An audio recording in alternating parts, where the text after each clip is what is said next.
No, very good. Good morning, everybody.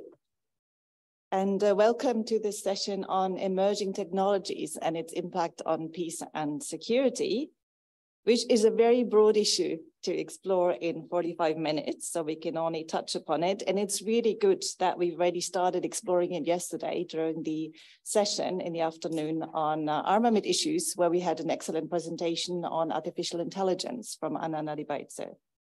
My name is Sibylle Bauer. I'm Director of Studies for Armament and Disarmament at SIPRI, and I'll introduce the panelists in a minute. I'll just give a very brief introduction to the topic, and then I'll do this in the form of a moderated discussion. So I will ask each of the panelists a few questions, and then there will be an opportunity for you to also ask some questions, but also to provide your thoughts and share your reflections on this topic. So the main developments in emerging technologies have often been characterized by the fast pace of development, by technology diffusion across different geographies and different actors, and also that academia and the private sector are very much now the driving force and at the cutting edge of these developments, which also means that when you look at the role of academia and research, it's both developing technology as such, but also analyzing the consequences. So there are many, many questions one could ask, and I've thought of many that could be discussed in the panel: the military uses, other misuses, such as human rights violations. You could explore the question of which technologies, what do you mean with emerging, what kind of peace, what kind of security, and we will see what kind of issues we can also focus on during the discussion.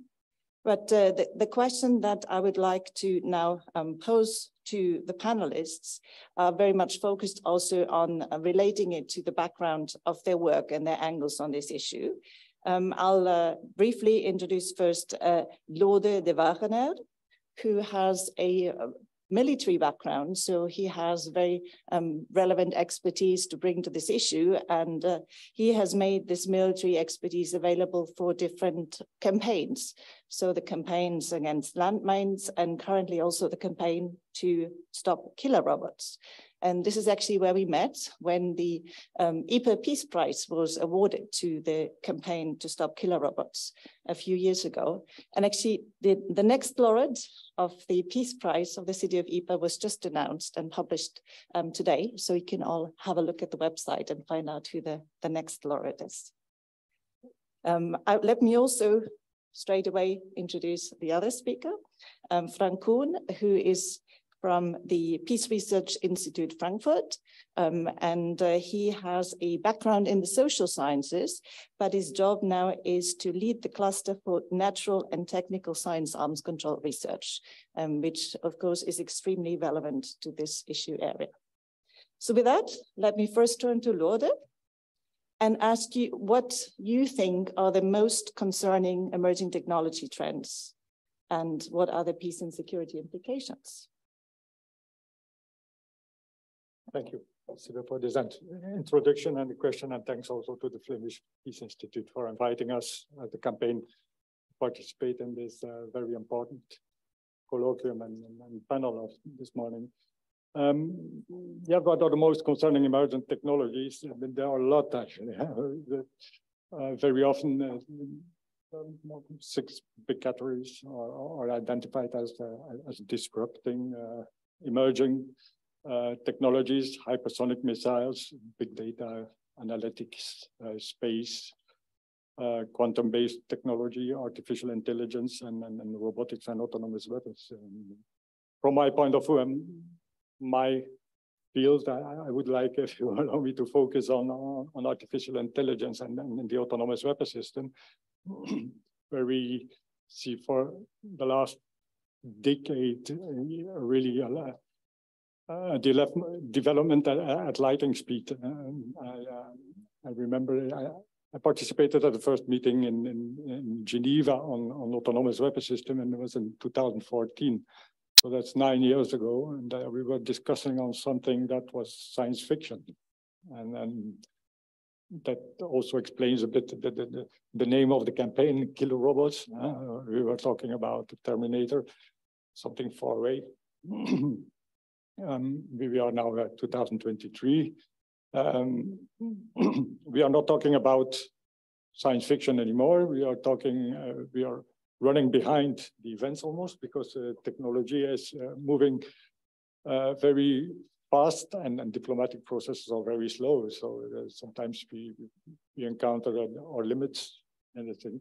And I think that for us, the use of artificial intelligence and military systems and the autonomous weapons are a threat indeed for peace and security. And for several reasons. First of all, we are talking about autonomous weapon systems. So there's the human interface is almost lacking, which means that when using autonomous weapons, states could lower the threshold to start a conflict, and there are no boots on the ground needed anymore. Just you will always need boots on the ground, but less boots on the ground, which means that also from a political perspective, it's easier, let's say, for states to justify and to start a conflict and to have less political consequences. So that's one. Secondly, we could also face a new arms race. We already see that this arms race has started. States are heavily investing in research and development on autonomy. We are talking about billions and billions from the big states. And we often hear the same arguments as, yes, but if another state is developing autonomous weapon system, we should be ready to counter that and have the same level of autonomy in our weapon system, which means that you have those escalation, let's say, and that arms race in autonomy, in the use of artificial intelligence in autonomous weapons. Linked to that is a bigger risk of proliferation. We are talking about rather cheap and easily available technology. It's used in many applications day to day. The transfer of that technology is easy. It's not physically, so it could be shared rather easily. I'm exaggerating a bit, but just a push on a button in the computer and you share a new technology, and you share the technology that can be used in autonomous weapon systems. So that's a huge risk. And then for security, those three are linked on security and peace, but also in peacetime, those technologies are not only used in conflict situations, but can also be used in the rule of law and in peace situations. And there we have some, from the campaign point of view, we have some ethical issues where we are going to a dehumanization of society, where the targets are not longer seen as human beings, but just as a collection of yes, no, dots, criteria, and that's from our perspective problematic and unacceptable. So I would say for us as a campaign, the autonomous weapon system and artificial intelligence in military applications pose some risks on peace and security. Thank you very much. Now, let me link that to research. We have a lot of researchers and peace researchers here. What kind of research in the natural or the social science fields do you think could be useful and could support you in your campaigning and advocacy work? Yeah, actually, research could support our work in two ways. The first way, and I think Frank will go more in detail about that, but it's in a preventive matter, how to do responsible research in the field of artificial intelligence. But to support our work as a campaign, as I said, that's about 1 decade we are discussing about a treaty regulations to regulate the use of artificial intelligence in weapon systems and to prohibit autonomous weapon systems without human control. The discussions are very difficult because we face a lot of challenges. Treaty as a legal instrument, and how do you deal with autonomous weapon technology and a treaty from a legal perspective? How do you define it? At the beginning of negotiations, we were working on a definition-based prohibition, which is not actual anymore because technology is evolving so fast that you cannot have a prohibition based on a definition because it will always be you will always be a step behind, let's say, in that. So I think from a legal point of view, we could need a lot of support from the academics, also research on how do you deal from a legal point of view with a prohibition on a technology. That is, that's very important. Secondly, we face huge ethical concerns about the use of autonomous weapon systems. And I think although that's a point that is difficult to bring on the diplomatic table, that's a difficult point of view. There was some resistance in the past years to include that in the negotiations. So we might we could benefit from research in that field, showing the problems, the ethical problems that autonomous weapon system pose. And there's not only the dehumanization of war from an ethical point of view, but also there has already been some research on it, but that research have shown that when using artificial intelligence, that we have the algorithmic biases when you put an algorithm in a weapon system. There has been some scientific research on that, saying that inevitably that algorithm will be influenced by the researchers that are defining it. So we have biases on that. So that's for us, it's important to have some scientific background on that. I think on the other hand, and that's done for the researchers itself, when performing research, they should be aware on the risks of their research.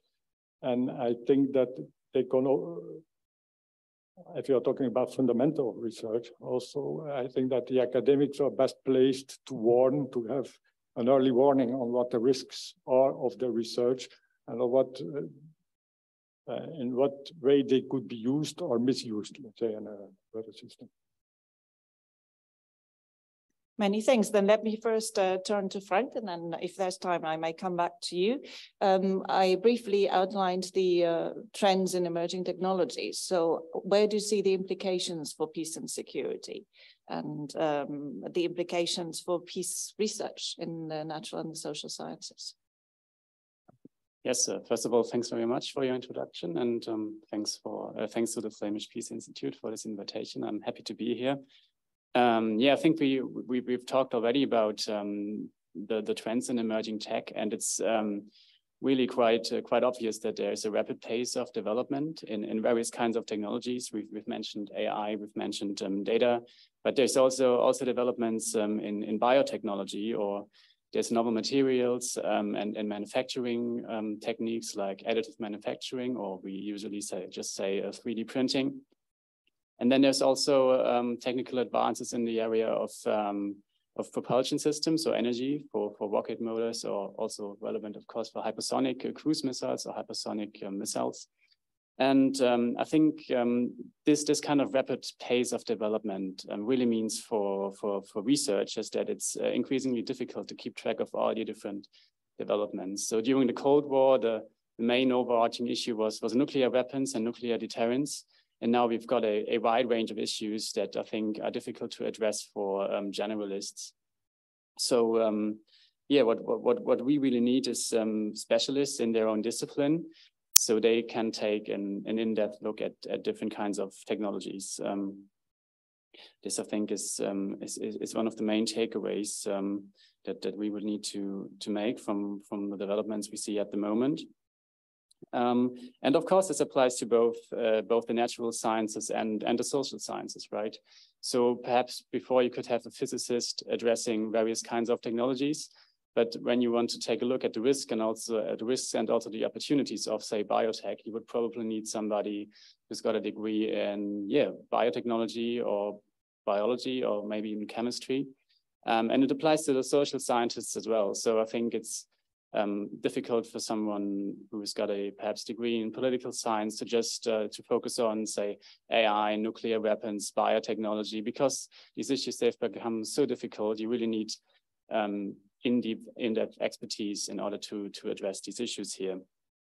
On the other hand, it's also important that both disciplines come together, right? You also need the expertise of social scientists and natural scientists in order to assess the technology. So first of all, it's important what the limits and what the possibilities of a certain technology are. Sometimes they are unrealistic assumptions. We've seen this in terms of cyber warfare. We're still waiting for the cyber Pearl Harbor or cyber 9/11, which hasn't arrived yet. And that's probably due to the limits of cyber operations when it comes to warfare. And if we had the expertise from computer scientists early on, and they would have probably shown to us that these kinds of operations aren't possible on such a large scale. So that's where the expertise from the natural and technical science is really important. But then on the other hand, it's also important to have the expertise from the social scientists, because what does it mean if you can't start a cyber 9/11? Well, it probably means that cyber tools are maybe not to be conceptualized as tools of warfare, as weapons, but maybe it's more like intelligence. And so I think this whole cyber debate really shows what could have been done better with both disciplines coming together and really examining this issue in depth and without all the public warnings about these cyber disasters. I think this would be my first point. Then following up from that, I agree very much with you that we need to connect the natural, technical, and the social sciences. But what I've seen is that a lot of people talk about interdisciplinarity and multidisciplinarity, but very few people do it. So when you go to conferences, you look at publications, you look at career path, is very much in stovepipes. Do you share that assessment? And if so, what do you think could be done about it? Yeah, I think you're absolutely correct with your assessment. And it is a huge issue that interdisciplinary work is something that everybody would like to do. But then if you take a look at what's being done, there's not really much of it. And I think the main reason is that there's really a lack of attractive career pathways for natural and technical scientists. And that effectively forecloses research in peace and conflict studies for them, at least in Germany. So I'm not... Of course, I'm very aware of the system in Germany. I'm not too sure whether this may apply to other countries as well. But you just have to keep in mind, if you really decide to work on policy issues for, say, two or 4 years, so a typical, say, postdoctoral time, and then this may actually be career ending if you would like to go back into your hard science research afterward, because you won't have opportunities to go to the lab if you have a degree in chemistry or biology. You're just in the office writing policy papers, assessing risks. So you do not have the opportunity to publish scientific papers that will bring your scientific career forward. So I think this is really a huge issue. And this is also why there are no incentives for natural and technical scientists to go into natural and technical peace research. I mean, of course, there are a few who care about the issue and they are probably delighted if they are being offered a position at the Peace Research Institute. But if you're not 100% dedicated to these issues, I think you may rather choose to stay within your discipline and then continue working on hard science issues there. And so what is really required, I think, is structures that allow scientists to work on the policy issues, but also still work on their own research within their own discipline. So they need to have the opportunity to go to the lab if you're a chemist, if you have a degree in computer science, then a computer with a large supercomputer perhaps in your university might do.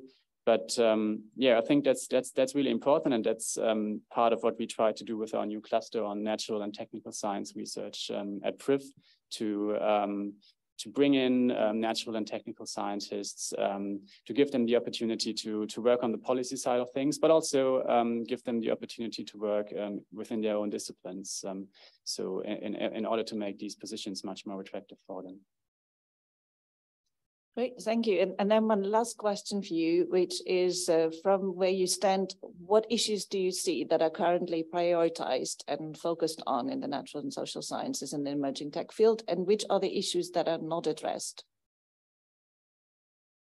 Yeah, thank you. So I think nuclear weapons is one field that's definitely being addressed in both disciplines. We have a lot of work on how you could verify a nuclear disarmament from the natural scientists. That's mostly physicists working on this. Then, of course, AI and autonomous weapon systems is probably one of the most important issues at the moment as well. There are researchers working on AI safety research. So how can you build safe and reliable models? And I think this is an issue which is probably really interesting for Lode, right? And this is not just being done in say university context, but there are also private companies. I think anthropogenic AI is working on safe AI models, because while they can be really sophisticated, AI models can also be surprisingly brittle, right? So we need to be aware of the risks. What happens if there's an AI glitch in an autonomous weapon system, so even in a semi-autonomous system. So that is something that's being addressed. Then there's a lot of work being done in the field of biological weapons and biosafety. I think this issue has become more prominent after the COVID-19 pandemic. There was this lab leak theory that the virus did not originate naturally, but actually was released from a laboratory inadvertently. And so biosafety really has become an issue that's being addressed more and more. There's implications of AI for the development of new toxins in the area of chemical weapons. That's something which we do see. And then there's also the convergence between chemistry and biology. So you could use microorganisms to produce new toxins. And so that's another issue that's addressed. And also, again, both from the natural and from the social science perspective, because if you can produce chemical weapons using biological processes, what does this mean for regulation? We do have a chemical weapons convention. We do have a biological weapons convention. Now, if you can do chemical weapons with biological tools, what does this mean for international regulation? So you really see how the implications of the technical developments have repercussions for the issues that social scientists need to address. So these are the issues that are being addressed, or at least some of them. And then you also asked about the issues that are underexplored at the moment, Sibylle. And I think I have 4 points to make. First of all, there are topics that are not yet really on the public agenda. I mean, killer robots, thanks to the campaign, I think are frequently discussed. But there's also perhaps the impact of AI on military logistics. What may this mean? We've seen that logistics is hugely important in the war in Ukraine. If a state does have superior logistics capability thanks to AI, maybe political leaders might be more willing to engage in a conflict. Then there's also synthetic biomanufacturing of defense-relevant applications. DARPA, the US agency working on research projects that may be relevant for defense applications. They've got their Living Foundries program, which aims to develop industrial chemicals, pharmaceuticals, coatings, and adhesives using microorganisms. So may this actually bring military advantage in some areas? Perhaps it's possible to use these tools to develop novel rocket fuels or similar novel materials. So I think it's quite hard to imagine how this would work for somebody who's not into the discipline really. So I think that's one of the reasons why these topics aren't addressed at the moment. And of course, it's also highly uncertain how these might influence international peace and security. So perhaps we just like to focus on the nearer issues. Then I think this was already addressed by Lode and also yesterday on the panel on arms control and proliferation. There is, I think, a bias towards the future. We are still waiting for the killer robots to arrive, but current weapons already have high degrees of autonomy integrated. So I think we do not focus enough on these things. Thirdly, I think we also tend to focus on the risks, but as peace researchers, we should also take a look at the opportunities. So we could use AI algorithms for arms control verification, for example. You could use an algorithm to assess satellite data and make sure that there's no illicit nuclear weapons program in a certain country, for example. So while it's important, I think, to focus on the risks, we should also keep in mind that there are actual opportunities. And that's, again, the point where the natural scientists come into play, right? I think as political scientists, we tend to focus on the bad things that are happening when it comes to technologies. But as I said, there are also opportunities. And then I think lastly, it's also important to keep in mind for us political scientists that emerging technologies are not emerging in a political vacuum. But the reason why there's such an interest in emerging technologies at the moment is that there is strategic competition between the US and Russia and China. And they feel that using emerging technologies might provide them a military advantage and might change the balance of power. And this is the main reason why we do see this interest. And I think we should not lose sight of this. And we should assess the developments in emerging technologies in this light, in the light of strategic competition, while not forgetting that, of course, there are also other implications. We need to keep in mind that there's the human rights perspective. What about digital surveillance that is becoming more easier using AI facial recognition tools? But I think the strategic backdrop really is strategic competition. And I think we tend to not focus on this enough. We tend to focus on this technical perspective, and somehow there are these emerging technologies. But as I said, they do not emerge in a vacuum. Thank you. So I could keep going with my questions, but I want to now give the opportunity to all of you to raise any questions that you may have. I see you. Oi. All right, that was a glass. Anna, I think you raised your hand.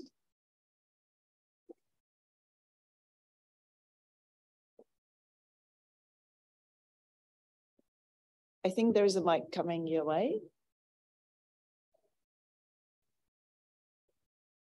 There was Anna in the middle, fourth row.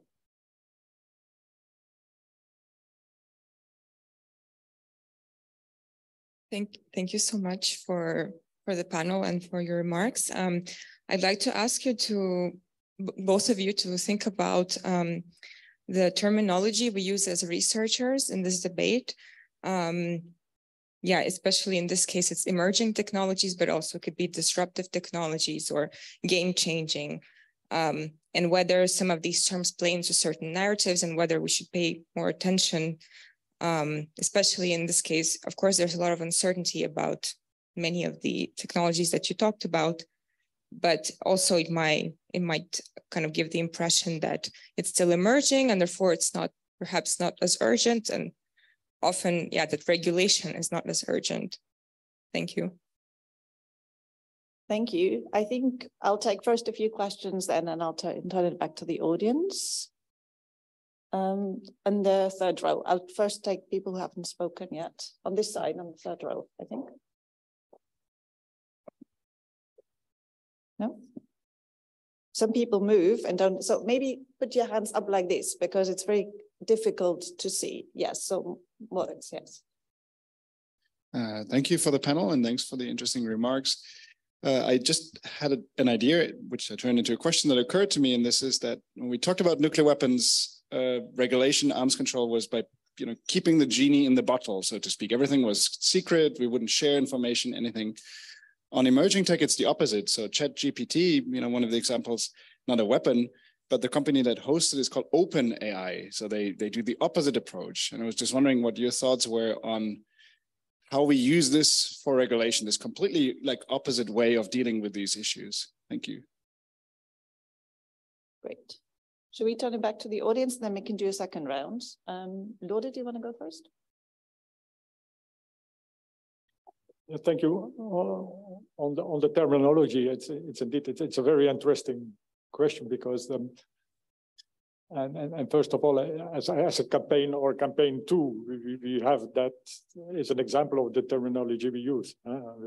We started with a campaign to stop the killer robots. That's a terminology that's not very scientific, but okay, you have to see the evolution. And we started a campaign to raise awareness and to prohibit certain autonomous weapon system that could come in the future. And I think indeed we are not used to adapt our terminology so fast with the evolutions we have. We cannot follow. We are talking about, as you said, emerging technologies. They are not emerging, and some of them aren't anymore. We are really in the middle of it. Why? Yeah, I say the pace is so fast. We have a lot of difficulties to follow, and it's permanent questioning about what are we talking about actually. We started with a point of view, and then we are just facing an evolution that's we didn't expect, let's say, or that's going faster than we expected. So, and indeed, the terminology is influencing our narrative. Certainly in the research, I can't give any solution on that. I don't know how we have to cope with that. I think it just has the flexibility from all stakeholders, from scientific, from natural scientists, social scientists, also from activists, to try to keep a framework where everybody understands everybody, because that's finally what it is about. We have to make sure that we're talking about the same issue and that we use a kind of conform terminology. And that's so it's indeed it's very important. I don't have any solution on that, but I think it's something we have to keep in mind and to cope with it in the discussions. Frank?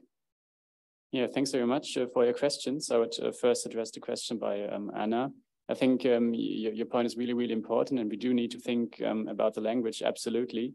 I think one point that's related to this is also that when we speak of emerging disruptive technologies, right, we also play exactly into this narrative that these technologies are disruptive, but in many ways, we do not know whether they are. There's a lot of ambiguity on some of them still.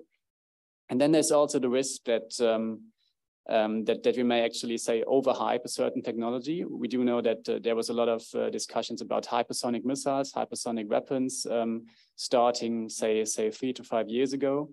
And then there was, I think, 2 or 3 years ago, was a paper from some material scientists from the US where they assessed the capabilities of hypersonic missiles using some sort of mathematical models. And their argument was, well, actually, the capability isn't that disruptive, to be honest. And of course, we've seen, I think, this week or last week that there was one of these Kinjal hypersonic missiles fired by Russia on Ukrainian city was shot down by a Patriot air defense missile. Of course, this isn't a hypersonic cruise missile or isn't also a hypersonic glider, but there was a lot of hype about this particular missile, and now it's obviously possible to shoot it down using current air defense missiles. So I think we really need to pay attention that we do not overhype technologies and really assess the risks and the capabilities in a sound manner. And then I would like to address the question by Moritz on how to regulate, ChatGPT, because as you said, the company is called OpenAI. And in fact, that's really where the expertise of natural and technical scientists come in, because I think in terms of AI, the algorithms, they are usually open source, so everybody can access them, and it doesn't make any sense to control these. But if you talk about expert controls for AI, you could perhaps try to regulate the training data, because the data used by ChatGPT is not publicly available. But again, that's where you need the expertise of the natural and technical scientists, because I, as a political scientist, I've got no idea how these things are working.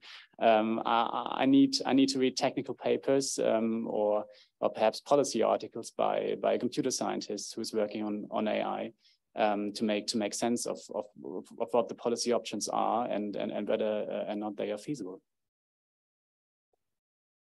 Thank you. Let me just add one point on the terminology. I've always found it peculiar that you use the term emerging, because technologies by definition emerge. So in a way, it's a bit of a nonsense term, but it's become such a buzz that everybody sticks to it.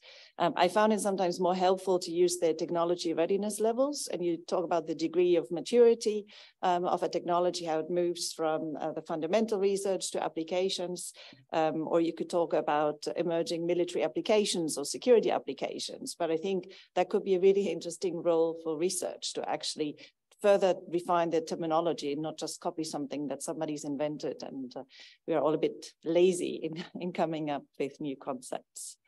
With that, I think we can take one or two further quick questions. Yes, I think that the third row I was trying to take before, but you took your hand down, so.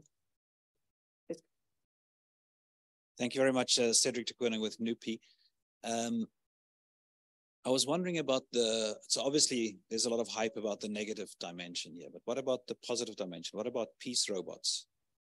What about the ability of using some of these technologies for surveillance, for instance, for peacekeeping operations, for conflict, for helping with early warning? Isn't it also a useful area of peace research to focus on how these kind of technologies can help us to promote peace? Thank you.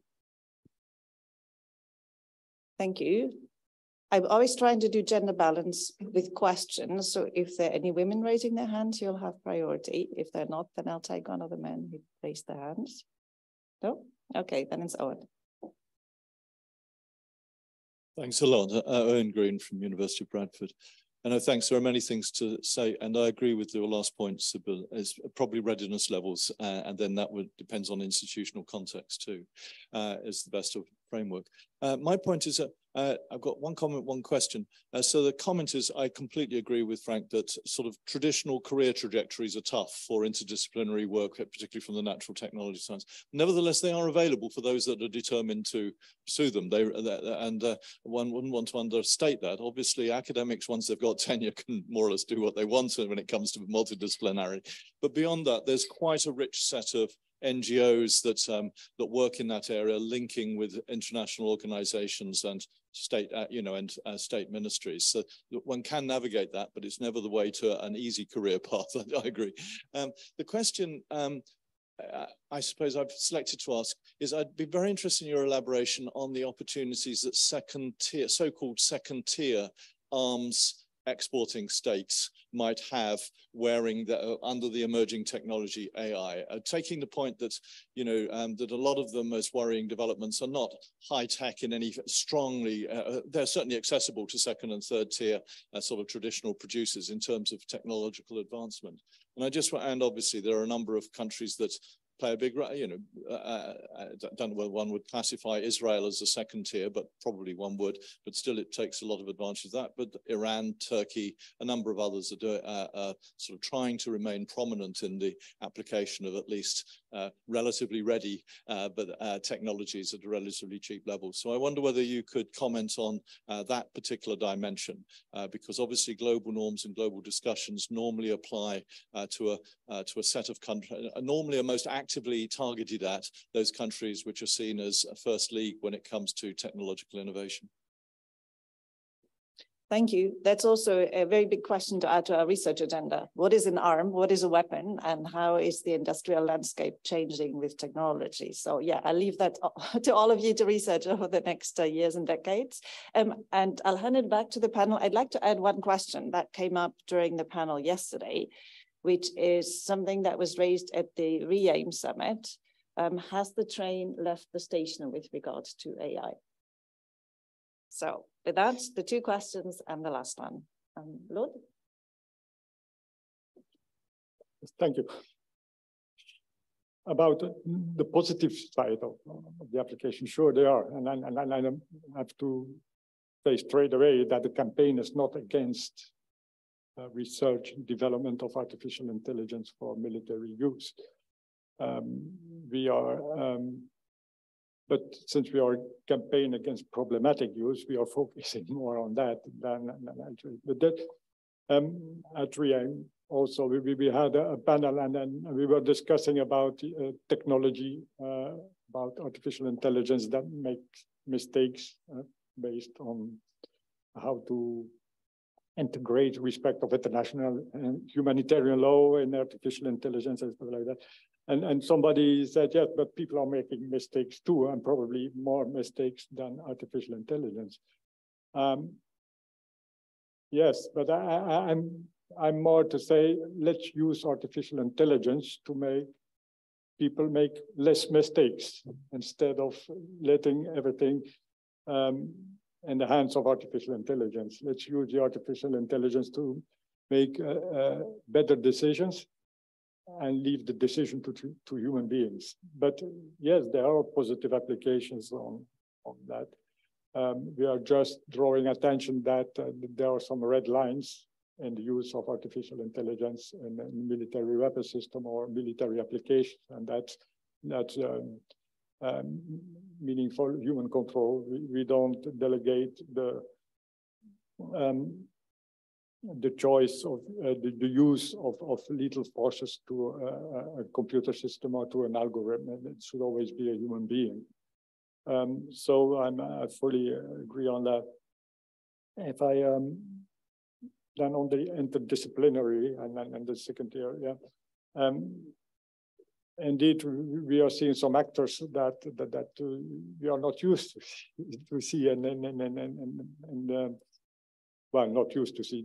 They are playing a second-tier role in arms production, and as you say, Turkey and Israel are actually the most commercially seen, the most advanced states at this stage in autonomous weapon systems, because Turkey is really at this stage a big player in it. They are already commercializing almost fully autonomous weapon system, and they are a bit vague about the autonomous capabilities, because it's indeed it's rather I would say cheap and easy technology that's used every day. So those countries who have a big tradition in using artificial intelligence for peaceful uses, of course, have the resources to use it militarily. And then we were talking about transparency, because the nuclear side, yes,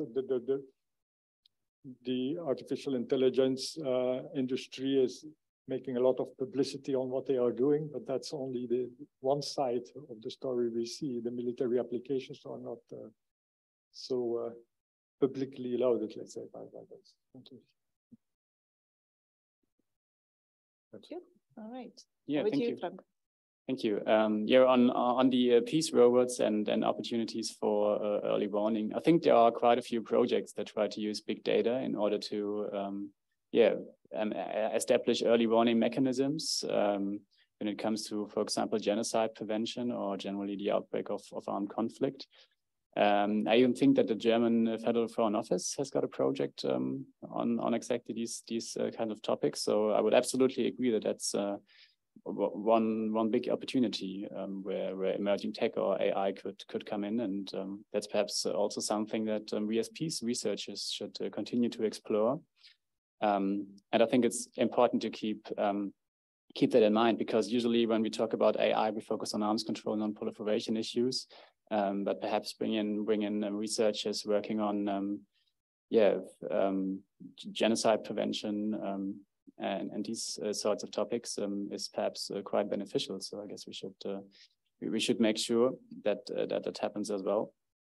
On the second tier, arms expert states, I think it's absolutely an important issue, but I'm not sure at the moment if or what the policy options would be to bring them in, or also to control what is happening. So I think especially Turkey as an arms exporter, for example, they are quite happy that they are a second tier state, and because this enables them to sell to markets that aren't being catered for by the one tier, by the first tier exporters. And so I think this brings in huge difficulties for regulations, and I'm afraid I do not have an answer what policy options could be, but certainly something one has to explore. And then the last question, whether the train has left the station. I think in terms of AI regulations, if you talk about preventive arms control, then it certainly has, because the diplomatic process really is lagging behind what's actually being deployed and what's happening in the labs. And on the other hand, I could imagine that now, as the issue is becoming more and more prominent, now there's a huge increase in interest after ChatGPT was released publicly, right? Even though it's not an autonomous weapon system, but it's an opportunity for everyone to experience AI on their own, just by typing in some prompts and see what the results are. I could imagine that these kinds of developments really could further any sort of regulation, because the issue is becoming even more prominent now. But of course, this remains to be seen. Yeah, thank you. Thank you very much to both panelists. And let me just make some concluding remarks, since the next session is only starting at past. I'll take another 2 minutes to do that. I think it was a really, really interesting discussion, and I thank both panelists for their contributions. And I think it's the topic that definitely won't go away. It'll keep us busy for a very long time. I've been following discussions in different contexts. It's a big topic in the EU. It's a big topic in NATO, in EU member states. It's also currently a very big topic in the UN, where they're working on a new agenda for peace and a new vision for disarmament, where emerging technologies are playing a very big role. In academia, it's quite interesting. I recently spoke to somebody who has a management function in a major Belgian university, who told me that inscriptions for the hard sciences are dramatically dropping. So there's less and less interest in the hard sciences. So that would be very interesting to see if that's a major European trend, a global trend, but we do need those people who actually study the technical sciences and for them to work with the people in the social sciences. One of the issues that I found quite striking, and Frank used to work on a very interesting project at PRIF looking at curricula at universities. And it's very, very striking that there are very few universities where arms control, non-proliferation, disarmament issues are taught at all. And if they're taught, then there's often a lot of bias in them, but maybe you could be invited back to talk about that in more detail in the future. But I think that's a really interesting and important one, because if you ask now people from the natural sciences, if they have courses on research ethics, on implications for peace and security, the topic of today's sessions, the answer I've gotten from most students is no, or oh, it was at the end of the year and almost nobody was attending anymore, or no, it was not obligatory. So I think that's a really important one to keep in mind. And the last one is on this lag between tech developments and when the policy regulation kicks in. I'd like to use the example of SIPRI has published a book on military uses of artificial intelligence in 1987. Of course, ChatGPT didn't exist then and things have evolved, but it was already an issue that was a big discussion. And then it took a very long time for the UN and member states to take up the discussion. So it's a very interesting issue for all of us to reflect on how that big time lag could be shortened and the linkages between the research world and the policy world could be strengthened. With that, thanks again for an excellent panel, and thank you all for your attention.